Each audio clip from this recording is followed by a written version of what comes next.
Chapter 11. Paralyzed with shock, Alicia could only watch as Marta took the telephone receiver from her hand and replaced it in its cradle. Then she wrapped the cord around the telephone several times. "I'm going to put this away, do you understand?" Marta's face was flushed and her eyes glittered with intensity. Alicia nodded numbly. "Now, you wait right here." Marta disappeared upstairs while Alicia, too stunned to move, did as she was told.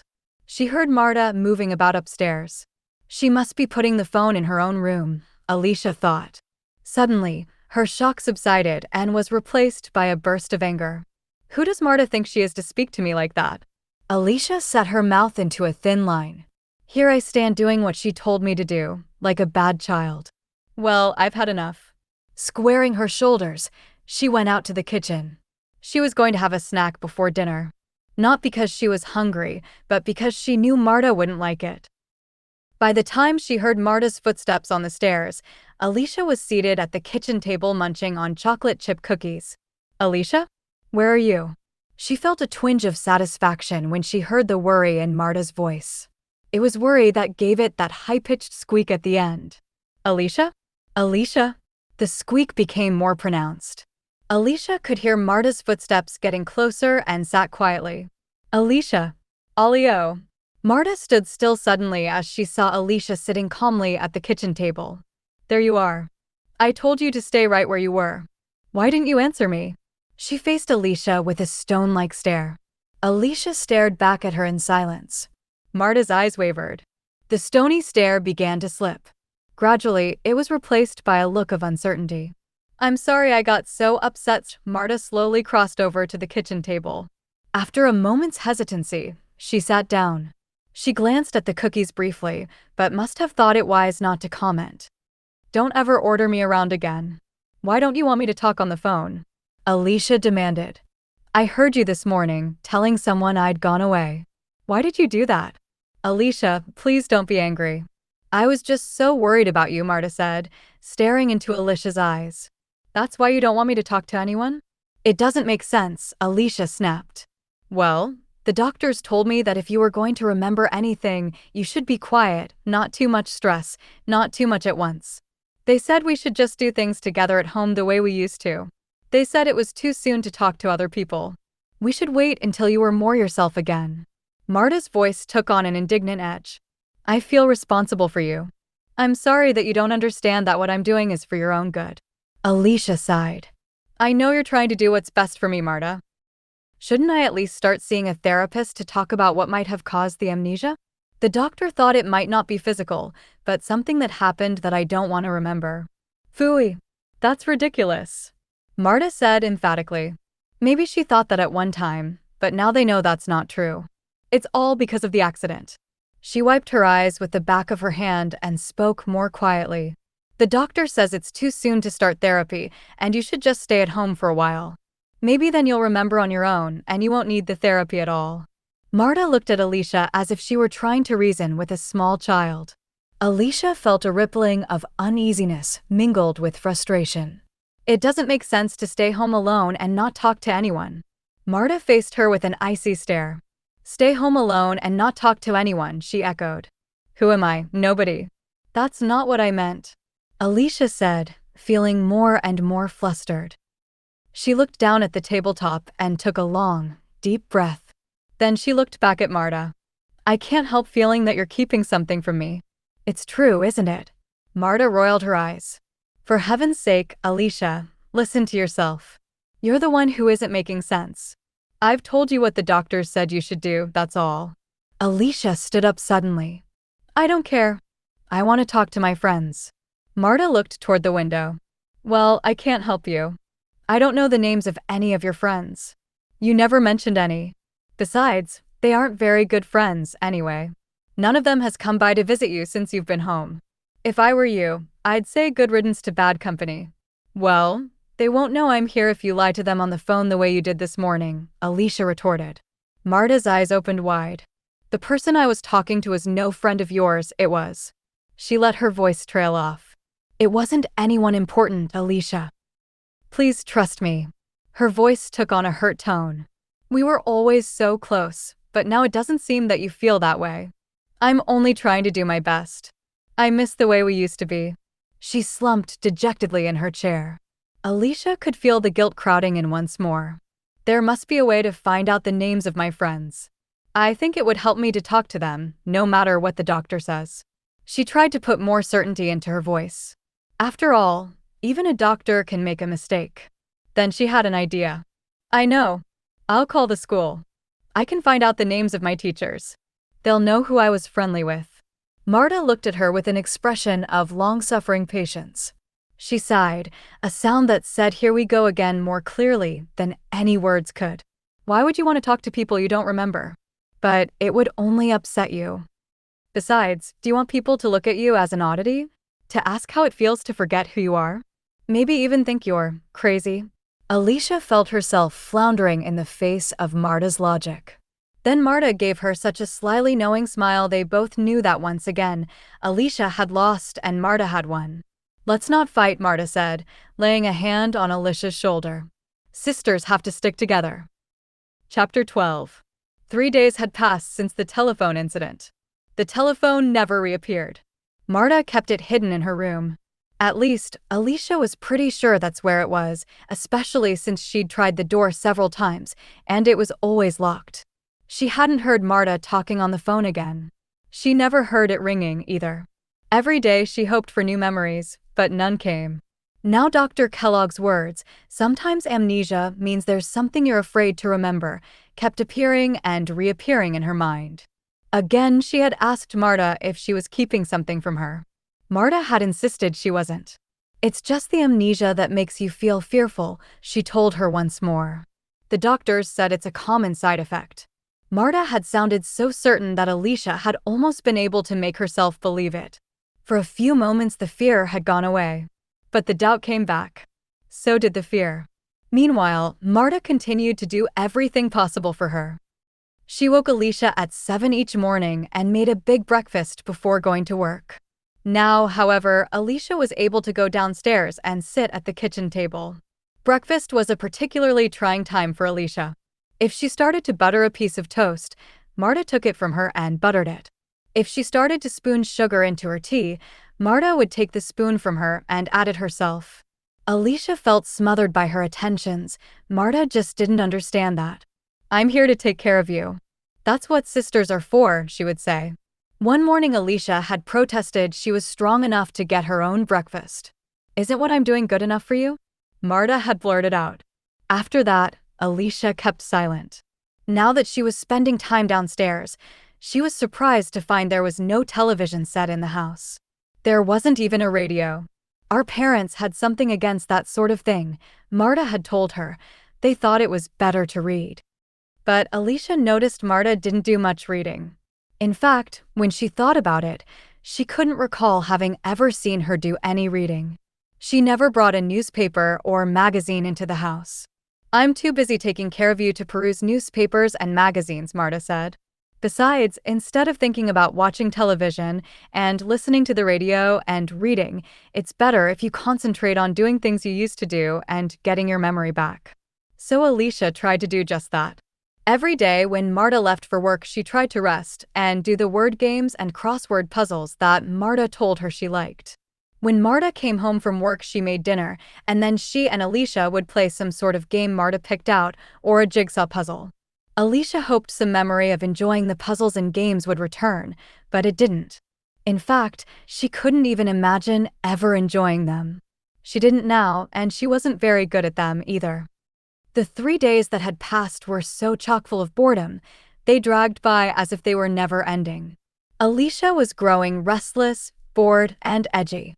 That evening after dinner, she watched Marta reaching for a jigsaw puzzle on the bookshelf in the living room, and she felt her stomach tightening in knots.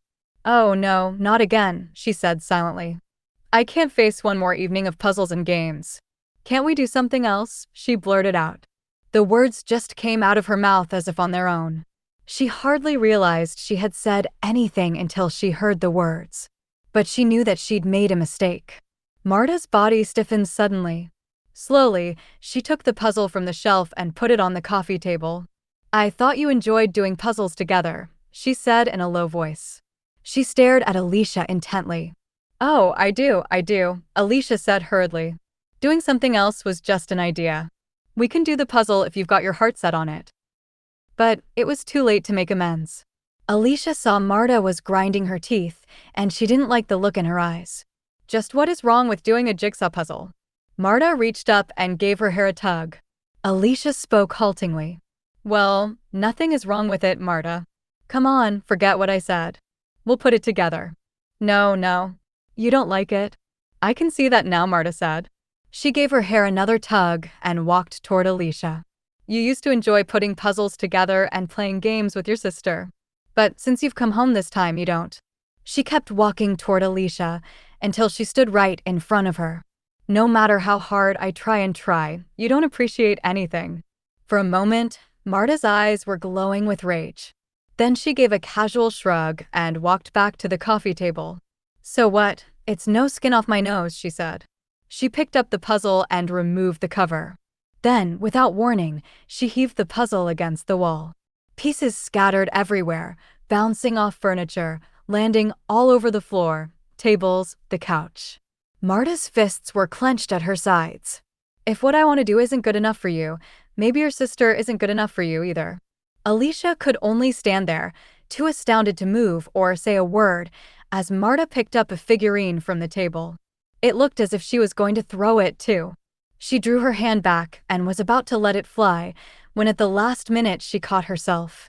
Alicia could tell Marta was restraining herself with considerable effort. After holding the figurine motionless for several moments, she replaced it on the table. Then she stormed up the stairs. There was the sound of her bedroom door slamming. Alicia felt weak, as if her knees would buckle under her. She sank down onto the couch. The whole incident was a kind of blur in her mind. Marta's rage had erupted out of nowhere. And all over a jigsaw puzzle. After a few minutes, Alicia got up and started picking up puzzle pieces. What happened had seemed so strange. What in the world is the matter with Marta? She wondered. Then she realized that Marta had been growing more and more moody lately. Sometimes she just sat and stared, and she'd had some fits of temper. Nothing, however, like tonight. Alicia. Startled, Alicia gasped. She hadn't heard Marta come downstairs, and yet she was standing right beside her. Her fists were clenched at her sides. Don't you dare touch those puzzle pieces. You leave them right where they are. Marta grabbed the box with a few pieces that had been collected and pulled it from Alicia's hands. She flung the pieces back on the floor. Leave them right where they are, she said once more, and then marched upstairs again. The bedroom door slammed a second time, and there was an angry creak of springs as she flung herself on her bed. Alicia stood in the empty living room with puzzle pieces strewn about and found herself trembling. She hoped Marta wouldn't come downstairs again and appear beside her out of nowhere. Because tonight Marta had really acted crazy. Chapter 13. The following morning, Marta didn't awaken Alicia. Instead, she left bacon and eggs on a covered dish with a note on the kitchen table. The note said she was sorry about what happened last night and also that she had to rush to work for a big meeting. All of the puzzle pieces had been picked up, but Marta had left the dishes from last night's dinner, plus some more from that morning, in the sink. It wasn't like her at all. Only then, Alicia realized that since the telephone incident, Marta hadn't been such a stickler for neatness. Her cleaning routine had slacked off, too. Alicia used to hear her bustling around as she lay in bed. Marta even ran the vacuum cleaner at all hours of the night. She was compulsive about cleaning, but not lately. As Alicia sat down to her breakfast, she thought about how Marta had been taking care of her, plus having an important job. Perhaps Marta was overworked and tired, and that was the reason for her outburst the night before. She had too much to do and needed some help. Yet whenever Alicia offered to help, Marta refused. Alicia decided she'd have to show Marta she could share the responsibility instead of asking her. And that's what led to her decision to go into town to stock up on some groceries they were running low on. Growing more and more excited with the prospect of her adventure into town, Alicia threw down her napkin and got up from the table. She was so excited, in fact, that it was only as she was ready to head out the door that she remembered she didn't have any money. How would she buy things? Automatically, Her eyes flickered toward the cupboard where she knew Marta kept money in the glass jar behind the cups. Taking it wouldn't be like stealing, she reasoned. She'd be using it to buy something they both needed. She crossed to the cupboard, pushed aside the cups, and reached for the jar. After a brief moment's hesitation, she twisted the lid off, took out a $5 bill, and slipped it into the pocket of her slacks. She started to put the jar back, but hesitated. There must be at least $300 in the jar, she thought. Enough to buy a lot more than a few groceries. Alicia stared at the money. There was enough to buy a pair of jeans and some makeup. Alicia realized how much she missed putting on lipstick. Marta never wore any. Feeling a twinge of guilt, she took several bills and slipped them into her pocket. It's our money, after all, she argued silently. The groceries are for both of us, and if I get anything for myself, I'll pay back the money. By the time Marta gets home, I'll be back. I'll do something for her. I'll make dinner. She'll be so relieved that she doesn't have to do everything herself anymore. She won't mind. Alicia couldn't quite believe any of that, but she refused to worry about it. The idea of going into town was too tempting. The only problem was how to get there. Humming happily, she closed the front door and headed down the street. As it turned out, getting to town wasn't very difficult after all. Alicia spotted the sign for Ken's Pizza Palace right away. It wasn't much past the end of the block. Soon she was pushing open the door and inhaling the fragrant aroma of the pies. It smells wonderful in here, she said to herself. Now we'll find out if Marta is right about my not liking pizza. A slice, please, she told the sullen-looking man behind the counter. And a Coke. As Alicia waited for her order, she looked around. Ken's had the rough yet cozy look of a place that had been around for quite a while. The walls were painted dark green, and there were booths with high-backed seats along one wall. Square tables with red checkered tablecloths stood on the tile floor.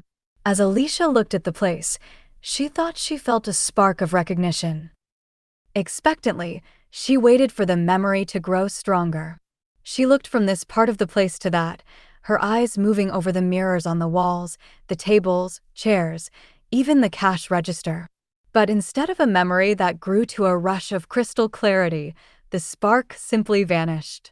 False alarm, she said to herself. Here you go, the man behind the counter said, sliding over a slice of pizza and a drink on a tray. Thanks. Alicia paid him and picked up the tray. She started walking away, then stopped and turned around. Do you remember me? She asked. The man was counting money into the register. He looked up sharply, his features etched with surprise and annoyance. Huh? I said, do you remember me? The man looked at Alicia as if she'd lost her mind. Nah. I've never seen you before, he said gruffly. Well, excuse me, Alicia thought. She carried her food to a table in a comer near the window. It was after lunch, but too early for school to let out. The place was empty. Alicia had her choice of tables. She picked one far from the counter and the cranky man behind it and sat down. Here goes, Alicia thought, biting into the slice of pizza. The crust was thin and crisp, the sauce tangy, and there was plenty of melted cheese. Well, at least the guy sure knows how to cook, Alicia said to herself, eyeing the man behind the counter. This is great. She took bite after bite. I love pizza, she said to herself. How could Marta be so mistaken as to think I didn't? Alicia toyed with her soda straw. Maybe Marta didn't know her as well as she thought. She thought I didn't like pizza, and I loved puzzles and games. Maybe she was mistaken about lots of things. The bell over the door jingled, and a man entered. He was wearing a dark blue denim jacket and had a long, thick scar on his face. His dark hair was peppered with gray, and he had piercing brown eyes. The man ordered a soda and carried it to a table in the back of the restaurant. All the while, his gaze roamed all around the place. It was constantly shifting and often rested on her. He certainly looks tough, Alicia thought. In fact, he looks like somebody who likes to cause trouble. She got up and threw away her trash in the garbage can. She got directions to town from the man behind the counter and left. The whole time she talked to the counterman, she thought the man with the scar was staring at her, even though her back was to him. She was glad to be on her way. The pizza man had told her that town wasn't far, just a mile or so straight down the road. Alicia walked along, noting that her ankle wasn't bothering her at all. She moved at a brisk pace and could see the low buildings of the town drawing near in no time. Alicia sped up her pace. Every so often, she kept looking over her shoulder. It wasn't anything she heard or saw, but something she felt. Each time she looked, no one was there. Until the last time. She had just reached the town when she turned to look over her shoulder once more. Then she saw the man with the scar on his face. He was shuffling along, with his hands in his pockets, as if he was just taking an aimless stroll. But Alicia wasn't fooled by his pretense. She knew he was following her. Chapter 14. Her pulse quickening with fear, Alicia looked for a way to lose the scar-faced stranger on her trail. She wanted to run, but didn't dare, for fear that he'd run after her and grab her. Ahead, she saw the sign Daisy Drugs. At least inside the drugstore, there would be people, and maybe she could lose him in all the activity. Daisy Drugs turned out to be a dream come true. Shoppers galore bustled through aisle after aisle of merchandise. Gigantic plastic daisies were everywhere, proclaiming Daisy Bargain Days. Alicia hurried to the back of the store, trying her best to be inconspicuous. Why was the man following her? She wondered. Did he know her? She couldn't explain it, but she had a strong feeling he did, and that the relationship between them hadn't been a pleasant one. Was he somehow connected to whatever it was that was too scary to remember? After several minutes of hiding behind a shampoo display topped with a big yellow daisy, Alicia grew bolder. She ventured out of her hiding place and began strolling through the aisles, her eyes starting here and there, searching for the man. But the man with the shifty brown eyes and the scar seemed to have vanished. Alicia looked around at the people hurrying through the brightly lit aisles and felt foolish. Her fears suddenly seemed outlandish. He probably wasn't even following you, silly, she told herself. Maybe Marta's right, the amnesia is making you fearful. All your dark fears about the past and something that Marta is keeping from you are probably just your imagination, too. Soon all thoughts of the scar-faced man were put out of her head in the excitement of all the new things to see. Alicia bought a lipstick at the cosmetics counter and then hurried outside in search of a store where she could buy a pair of jeans. Her enthusiasm was dimmed by the fact that nothing whatsoever about the town looked familiar. It was small and well-kept, so neat it almost looked like a storybook town. Trees lined the streets, and many of the buildings had gingerbread trim. Quaint was definitely the word to describe it. In the center of town was a small park. Workers were setting up a carnival there. Funny, she thought. It seems kind of chilly for a carnival. Still, Alicia hoped she could talk Marta into going. It wasn't good, the way Marta never saw friends of her own or went out at night. All she ever did was come right home from that executive job of hers and spend time with her sister. Just as Alicia was thinking about Marta's executive job, she walked past the glass doors of the grimly public library. There was Marta. She was pushing a cart piled high with books. Staring with wide-eyed fascination, Alicia watched as Marta disappeared down aisle after aisle, then reappeared with a few less books on the cart. She did this until all the books were gone. Then she returned to the desk and loaded the cart with more books and started down the aisles again, full of jumbled emotions and confused thoughts. Why did Marta lie to me? She asked herself. It made her angry, the way Marta was always talking about sisters sticking together and then lying. Big executive job. Huh. She's shelving books at the library. Wait till I tell her that I'm on to her. After walking a bit more, though, Alicia decided that maybe she wouldn't tell Marta she knew she'd lied about her job. Marta had done her best to take care of her, and she'd probably told her she had an important job to impress her. If I tell Marta that I saw her shelving books, she'll be embarrassed. That wouldn't be very nice. Besides, she thought, there was nothing so terrible about telling a little fib to impress your sister. The clock outside the Grimley Savings Bank said 2 o'clock. There was still time to do some more shopping, buy groceries, and get home before Marta. As she walked past a pet store, the sight of puppies in the window caught Alicia's attention. She couldn't resist going in for a closer look. Inside, the puppies were in a large bin. They tumbled over each other as they played with rubber toys. Cute, aren't they? Said an eager-faced clerk. They're terriers. A terrific buy. They're adorable, Alicia agreed. But not today. If they're too expensive, we have some very cute kittens we're practically giving away. Oh, it's not the price, Alicia told him. I mean, it is and it isn't. It's Marta, she thought. Marta would have a fit if I brought one home. The eagerness faded from the clerk's face. Just looking. Alicia was about to answer yes, when the sight of a cage of canaries stopped her. Without thinking, she found herself saying, "No, I'm not just looking. I want one of those. That one." She pointed to a golden yellow bird with wings that were almost orange. As she selected a cage and watched boxes of seed and other things for the bird pile up on the counter, Alicia silenced the whispered warning in her head that Marta wasn't going to like this. Who couldn't like a canary? They were no. Alicia walked away from the library slowly. Trouble at all, and their singing was lovely. Besides, there was something familiar about canaries. I've had one before, Alicia thought. She was sure of it. She whistled as she picked up the small covered cage and carried it outside. And then she stopped dead in her tracks. The scar-faced man had reappeared. He was standing directly across from the store, smoking a cigarette. As soon as he saw Alicia, he threw the cigarette on the ground. Then he ran toward her. Chapter 15. Alicia ran. She had an unexplainable feeling that she knew the man with the scar on his face, and that the reason she knew him wasn't a good one. She turned a comber, then another one, and ducked into the first store she could. It was a video store. Without pausing, she went straight to the back and crouched down behind the counter. The bird started to sing. "Hey, what's going on?" someone asked in a deep voice. Alicia raised her eyes. She saw a boy about 17 years old, tall, with shoulders that were broad for his slight frame. His long, light brown hair fell over his collar. There was a small silver hoop in one ear. "Since you're not speaking, I'll have to ask the question again. What's going on?" The boy smiled at her, revealing a row of dazzling white teeth. "I'm hiding from a man who's been following me. He has the weirdest brown eyes and a big scar on his face."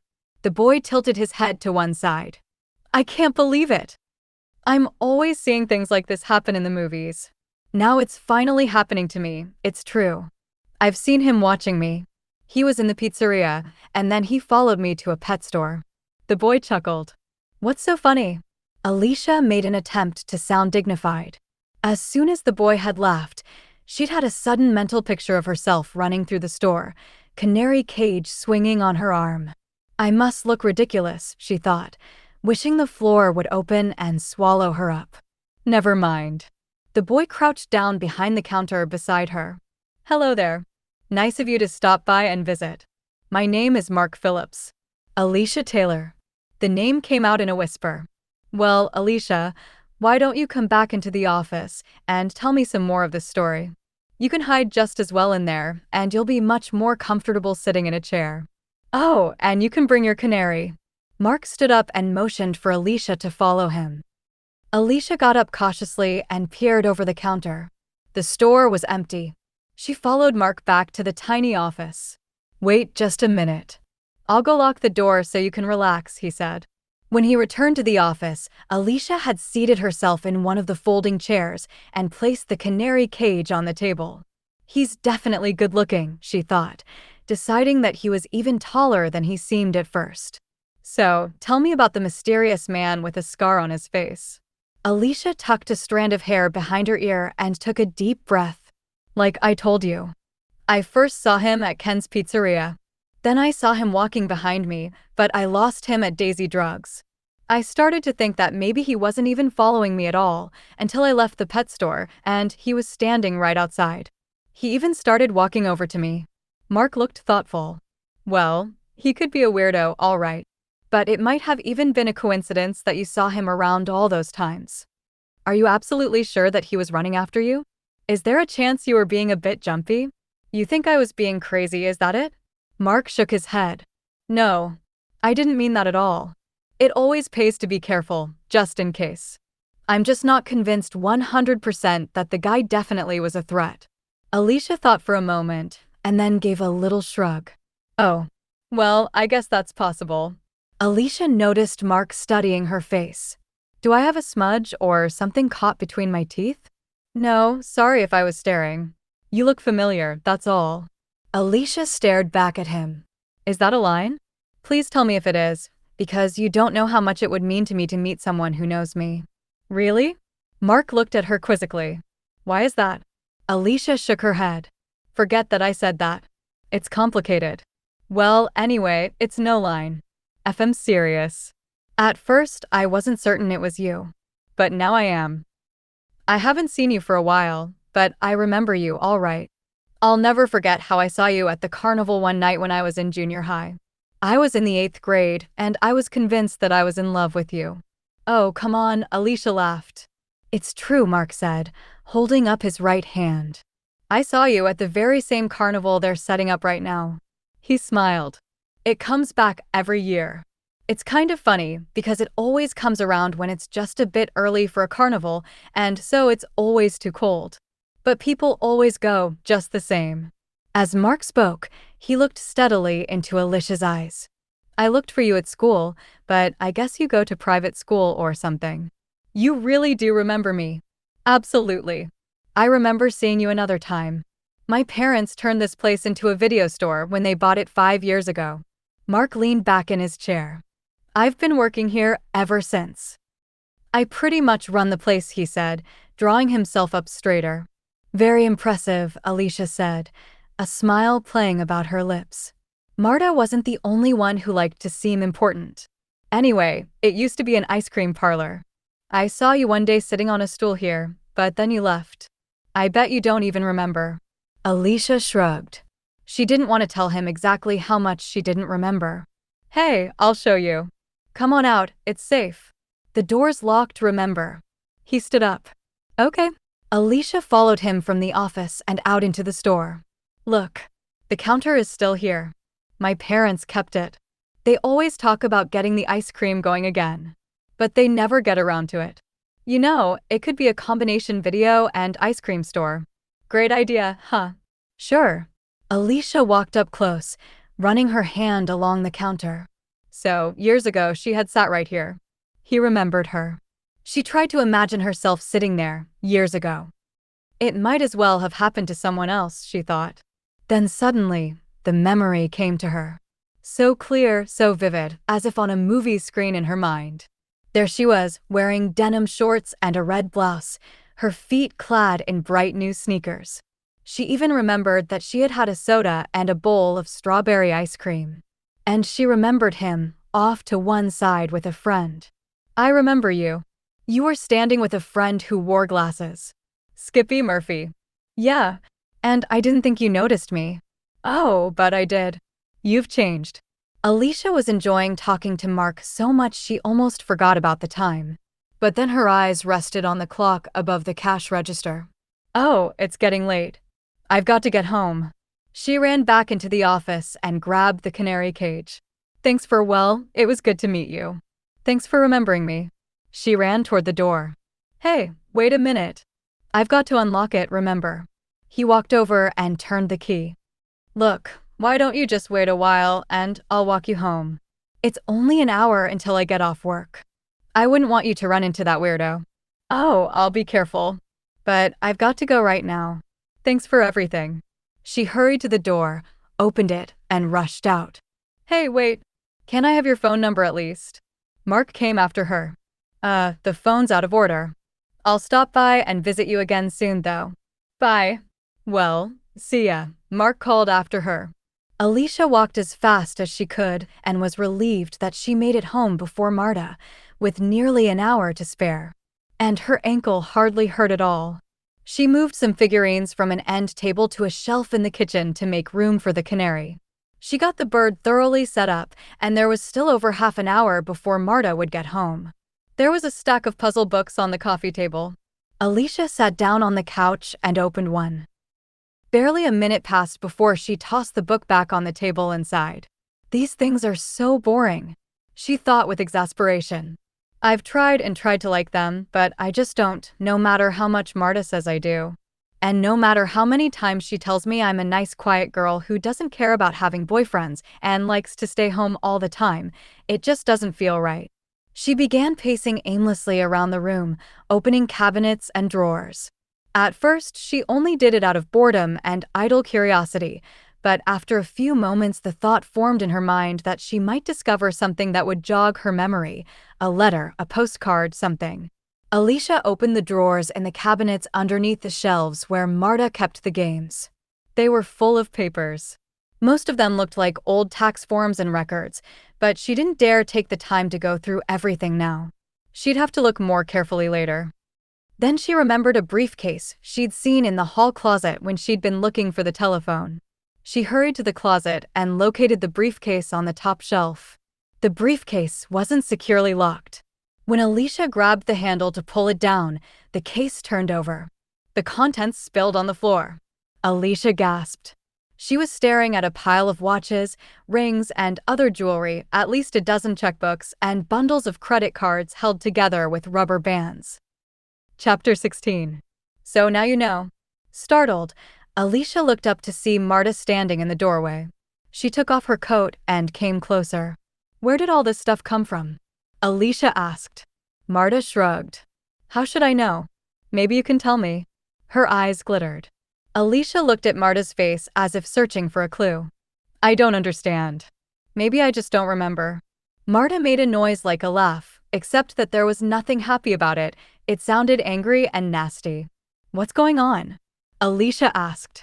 This stuff must be stolen, oh my. Marta made the laugh noise again. You don't remember. Her voice was heavy with sarcasm. She bent down and began scooping the jewelry and checkbooks back into the briefcase. Of course this stuff is stolen, dear. You stole it. That's the deep, dark secret your sister's been keeping from you. Are you happy now? I'm a thief. Alicia gasped. It isn't possible, she thought. The shock of Marta's words had swept through her like a jolt of electricity. Marta kept scooping items into the briefcase. Phooey. I was hoping to spare you this. I wasn't sure if you'd remember. I suppose I wasn't really thinking clearly. I just wanted things to be different. I thought that maybe the amnesia was a kind of blessing, Marta continued. I thought if I told you that you were a nice, quiet girl that maybe you'd start to be that way. Oh, I guess I knew it wouldn't work. She looked at Alicia with glaring, angry eyes. But it might have worked if you hadn't started snooping. Well, you might as well tell me the truth now, Marta. Fine, Marta snapped. We'll just get all this fiddle-faddle out of the way. She finished putting the last of the things back in the briefcase and replaced it on the closet shelf. When she spoke, her words shot out angrily. Stealing was a regular routine for you. It started when you were a child. Then you were good for a while, and Mom and Dad thought you'd straightened out. But as soon as you got to be a teenager, bang, you were at it worse than ever. Off you went. Marta snapped her fingers in the air. And that's not all, she continued. You were always getting into trouble at school, throwing temper tantrums, making public scenes, running around with a wild crowd. Marta glared into Alicia's eyes. You even spent some time in a mental hospital. No. Alicia took a step backward. Yes, and I know the gang of low-life troublemakers you call your friends would love to see you again. You double-crossed one of them and didn't give them their part of the cash you got with a stolen credit card. They're looking for you. Since you don't remember, I'll tell you that your friends hang around with some serious criminals, tough people. Immediately, the image of the scar-faced man flashed into Alicia's mind. He certainly looked tough enough to be a criminal. I told your friends they'd better not come around here, Marta went on. She clenched and unclenched her fists at her sides as she spoke. I thought maybe if you just stayed at home, they'd forget about you and maybe you'd change. Marta crossed her arms. I'm tired of covering for you and taking care of you. I'm tired of people saying I'm the one with the crazy sister. Alicia was horrified. Her mind was filled with disbelief, mingled with dread that what Marta was saying was true. She struggled to find something to say to Marta. But Marta's attention had turned from Alicia to something else. What's this? She demanded, eyes blazing. Her finger was pointing to the canary. What's this? She said again, louder this time. In spite of the fury blazing in Marta's eyes, Alicia had to stifle the urge to laugh. A canary, she ventured. It seemed obvious enough.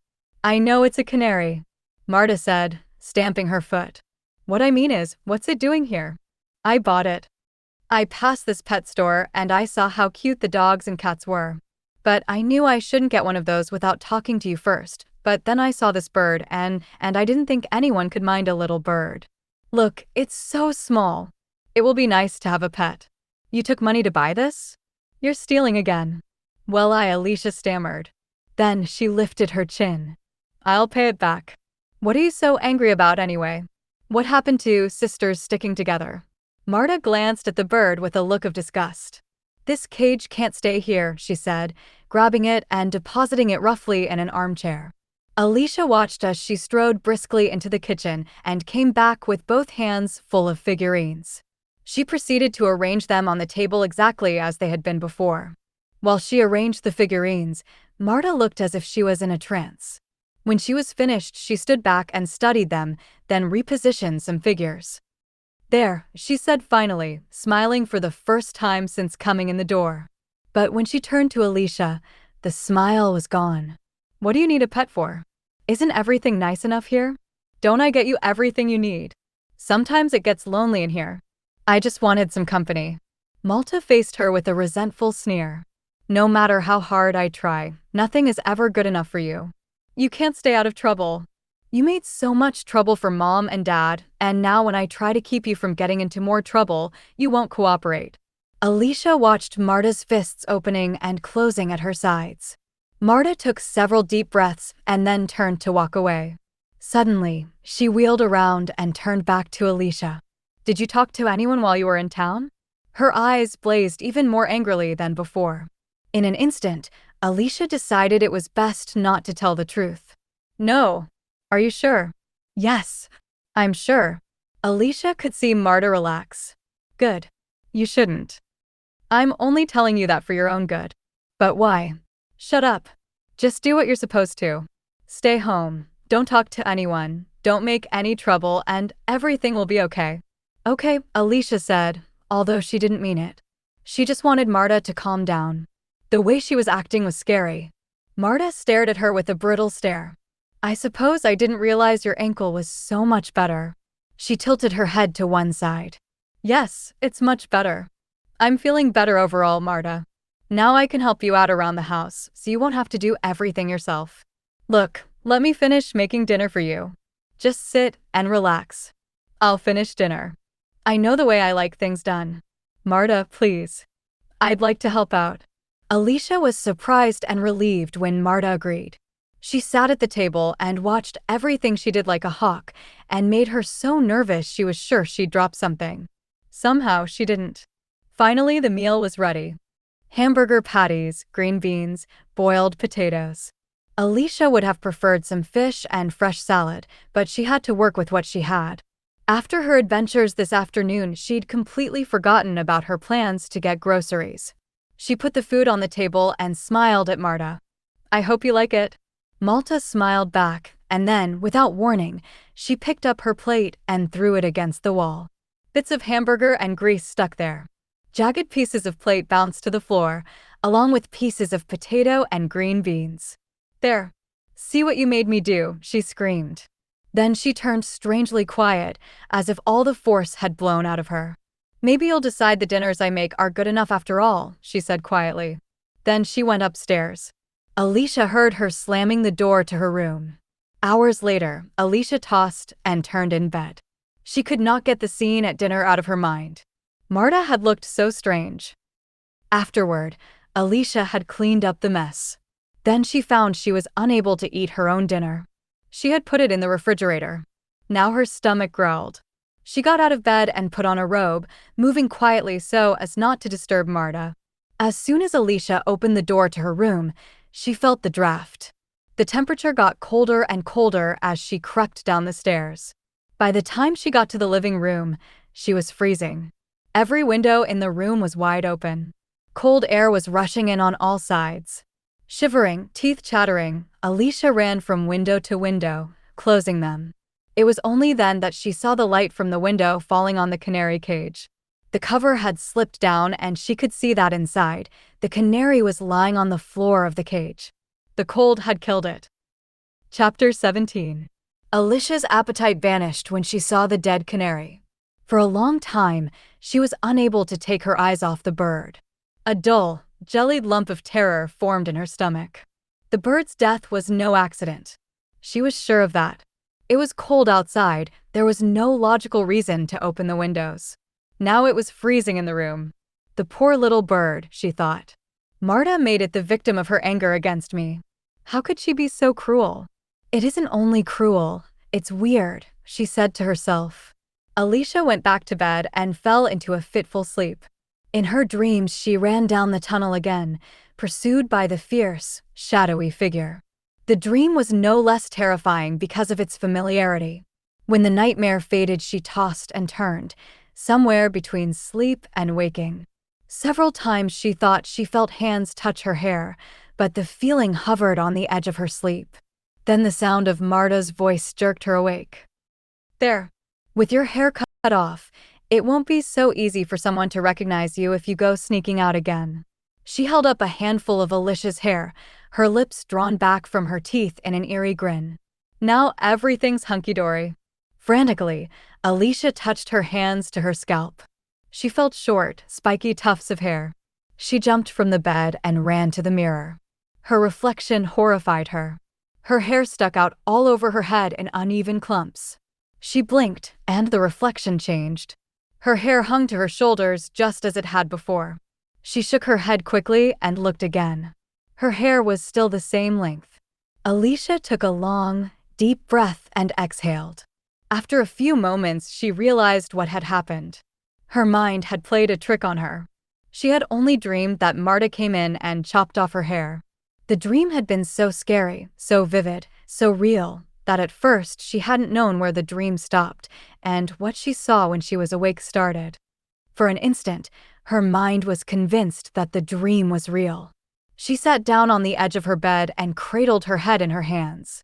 She had pushed her mistrust of Marta to the back of her mind, but could ignore it no longer. Plus, she had grown fearful of her.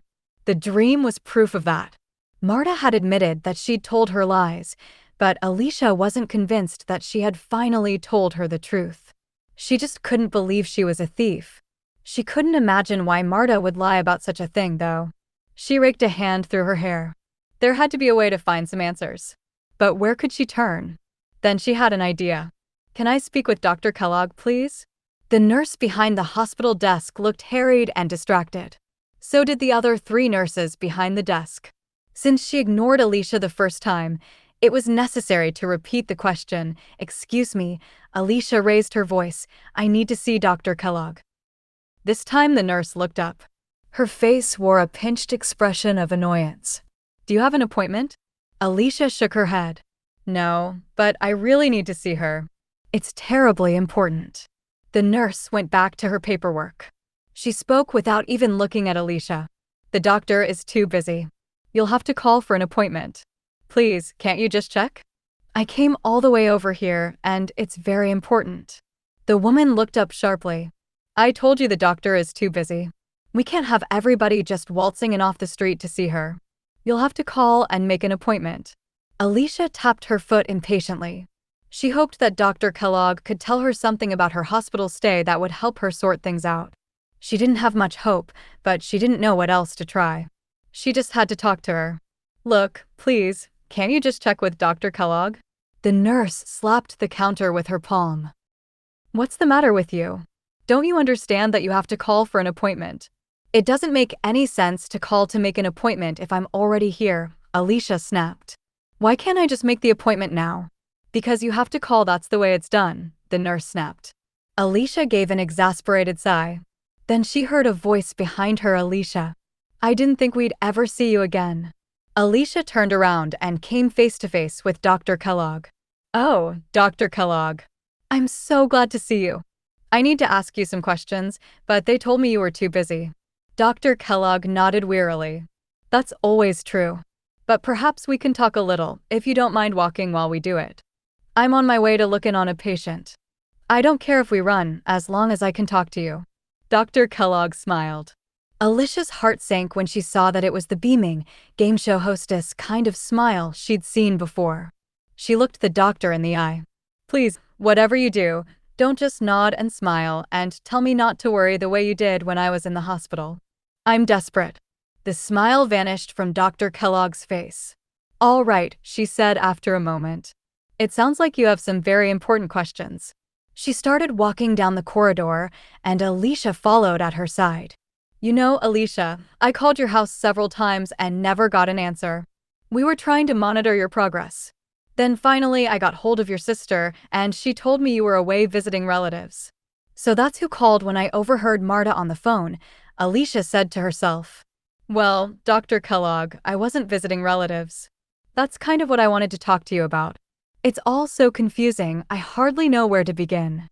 It certainly sounds confusing, Dr. Kellogg agreed. I don't understand why Marta would tell me you went away, when you didn't. Before you left the hospital, I spoke with her and told her you should come in each week for follow-up visits. It's strange, all right, Alicia said. I know I'm grasping at straws, but can you recall anything I said while I was in the hospital that stood out? I'm looking for something that might trigger a memory. Dr. Kellogg shook her head. I'm sorry. I wish I could help. Alicia looked away and sighed. I suppose that's what I expected. She looked at Dr. Kellogg. It's such a wild, incredible thing. I woke up one day and found out that I'd been in a coma for 4 months, and I'd forgotten who I was. Suddenly, Dr. Kellogg stopped walking and turned to Alicia. Her face wore a stunned expression. Alicia, why in the world would you think that you were in a coma for 4 months? Is that what your sister told you? Alicia nodded, her heart beating faster. Alicia, you were only in the hospital for a few days. Chapter 18. Why would Marta tell me I'd been in a coma for 4 months when I'd only been in the hospital for a few days? Alicia asked herself again and again as she left the hospital. By the time she got on the bus and was headed for Grimley, she had put together some possible answers that she didn't like very much. If I'd been in a coma for 4 months, then the idea that I shouldn't return to school seems more believable than if I'd only been out for a short while. Marta made up the lie to make it easier to keep me at home, away from everyone. If I had been in a coma for 4 months, wouldn't my leg have been healed? After all, I didn't break it, and it was better after I'd been home for a week. And why would it have taken Marta months to find me, when I was in a hospital in the same county where we live? How could I have been so gullible? She asked herself. Now that I've found out about all the lies Marta told me, what next? And what about the stolen credit cards and jewelry? Alicia looked out at the trees floating past as the bus moved down the highway. If only I could remember, she wailed inwardly. The bus drew closer to the town of Grimley, and Alicia knew what she would do. She would visit Mark and talk to him. When Mark saw Alicia enter the video store, a wide smile spread across his face. Hi. The way you ran off that time, I was afraid I was never going to see you again. Well, here I am. Can we talk? Mark came out from behind the counter. You bet we can. My younger brother is here. He can watch the store for a while. Mark leaned across the counter. Hey, Joe, you're on your own. I'll be back in a bit. He grabbed Alicia's arm. Come on, let's get going. Hey, wait a minute. You can't leave me here alone, called a voice from the back of the store. Oh, you'll do fine, Mark called back. Let's hurry, he whispered to Alicia. Once outside the store, Mark kept walking fast until they were at the end of the block. What's the idea? Alicia asked. Mark smiled. I wanted to get away before Joe could give me a hard time about leaving the store. He plays the same trick on me sometimes. They turned the corner, and Mark grabbed Alicia's hand and gave it a squeeze. I'm so glad to see you. I've been thinking about you ever since I saw you the other day. I told you I thought I was in love with you years ago. I think I've had a crush on you since then. Mark leaned closer to her, much closer. He was leaning down to kiss her. Hey, not so fast, Alicia said, putting a restraining hand on his chest. The image of the dark-haired boy from her dreams flashed before her eyes. She glanced down at her hand in Mark's and withdrew it from his grasp. Mark stepped back. Okay. Sorry. There was an impish smile on his face. Mark, I've got to talk to you. It sounds serious, Mark said, looking into her eyes. It is. Alicia looked back at him. Let's take a walk over to the park. Mark nodded and followed her to the little park in the center of town. They took a seat on a bench. Alicia's thoughts whirled. She wanted to tell him about the amnesia, to blurt everything out. Yet she was afraid to. What if Mark thought she was nuts? Alicia clenched her fists in her lap. There are some really weird things going on in my life, she said. And I've got to talk to someone. Mark nodded. Alicia bit her lip. This is going to sound pretty strange, but I was in a car accident and I hit my head. Ever since then, I've had amnesia. She looked at Mark quickly. His eyes were wide with surprise, but he was still sitting there. He hadn't jumped up and run away, or yelled that she was out of her mind. I just can't imagine what that's like. Frightening, I'm sure. You don't remember anything? Alicia gave a little shrug. I've remembered a few things. Just bits and pieces. Anyway, I've been staying with my sister. She told me my parents were killed in the same car accident that gave me the amnesia. I'm so sorry about your parents. Mark laid a hand gently on her arm. Alicia shook her head. Thanks. But it's pretty strange. I don't remember them yet. Now that she'd started her story, Alicia resolved to finish it. The problem is my sister. I know she's lying to me about a lot of things, but I'm not sure why. She doesn't want me to talk on the phone or leave the house either. She'd have a fit if she knew I was here right now. Alicia's words were tumbling out faster and faster. My sister Marta lies about everything. She even lied about her job. She kept talking about being a big executive, but I saw her shelving books in the library. Hold it. Mark interrupted suddenly. Your sister's name is Marta, and she works in the library. That's right, Alicia nodded. Why? Do you know my sister? Mark shook his head and ran a hand through his hair. No, but I know about her. He looked at Alicia with an appraising stare. It seems impossible that she's your sister. It must have been tough growing up with her. Everybody knows that she's completely crazy. Chapter 19. Mark stopped speaking suddenly. I'm sorry, he murmured after a moment. I shouldn't have said that about your sister. Alicia let out a long sigh. I suppose I should be angry, but somehow I'm not. I'm starting to think she's crazy too. Mark looked concerned as he spoke. Maybe you shouldn't go home, Alicia. Listen, I'm sorry to say this about your sister, but she's done some pretty strange things. Every so often she has some kind of wild temper tantrum in public. He lowered his voice to a hush. People have suspected her of stealing for years. I think some people even knew she stole things, but kept quiet because they felt sorry for her. The briefcase. Alicia blurted out, looking at him with wide eyes. I found a briefcase full of credit cards and checkbooks and jewels. Marta said I stole the things. You're kidding. Mark was shaking his head. I don't believe it, Alicia. I'd sooner believe that she's the one who stole them. Listen, people have openly accused her of stealing more than once. They could never prove it, but then. Mark's voice trailed off. Then what? Well, Mark looked at the ground. It's complicated. Complicated? Mark was silent for a moment. He stuffed both hands into his pockets. Everybody knows Marta's got problems. People feel sorry for her. The only reason she's even got that job in the library is because the librarian has known her since she was a little girl and wanted to help her. Mark paced back and forth a few times. If people knew she'd stolen so many things, they might think differently. He stood close to Alicia. Really, I think she could be dangerous. I'm asking you again not to go home. Oh, come on, Mark. Alicia got to her feet. She may be weird, but I don't think she'd hurt me. Besides, if I don't go home, where would I go? I don't have any money, and I don't have any memory. Look, I'll come back and visit you soon. She looked up at the clock on the Grimley Savings Bank. I've got to go. Mark called after her twice as she walked away.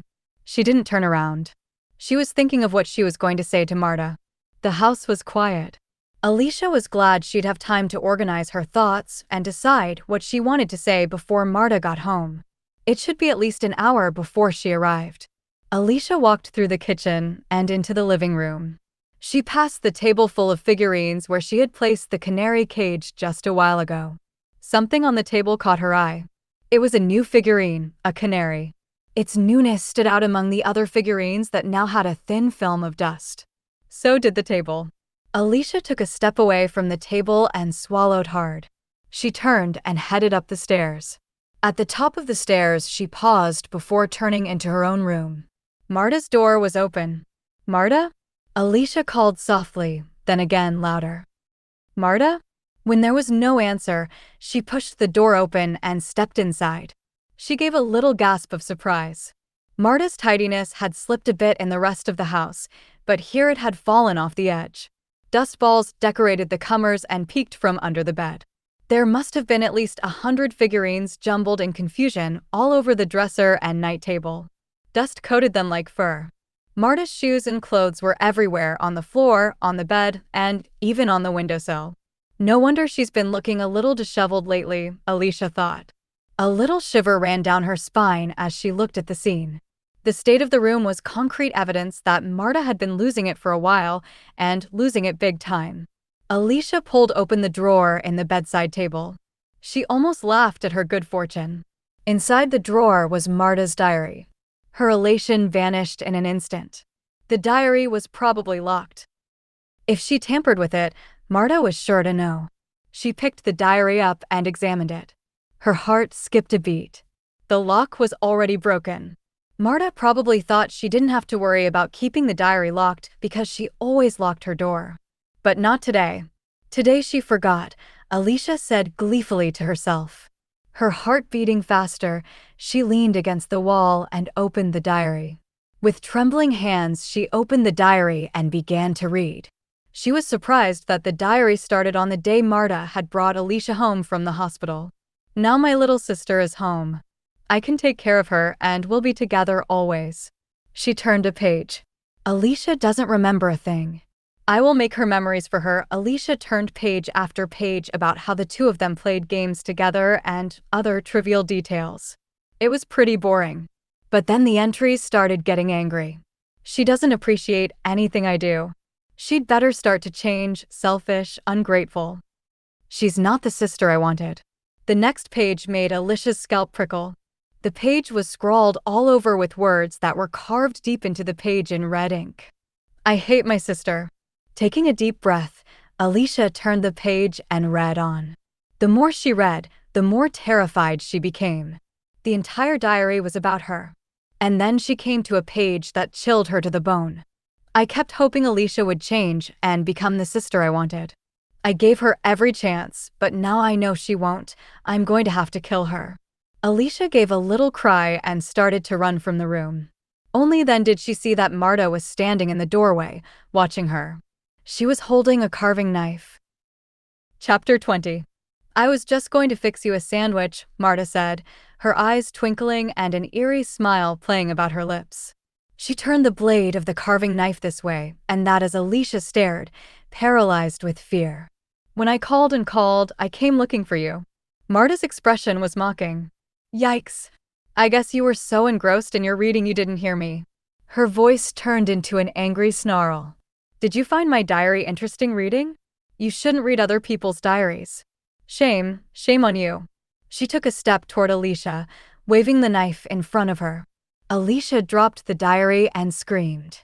She lifted her hands in front of her face. Marta's eyes blazed. "Everything always turned out all right for you. Off you went with your friends. You forgot all about me." "Well, it's not going to turn out like that this time," she hissed. "What are you going to do?" Alicia whispered, terrified. "You read my diary, didn't you?" Marta replied in a whisper.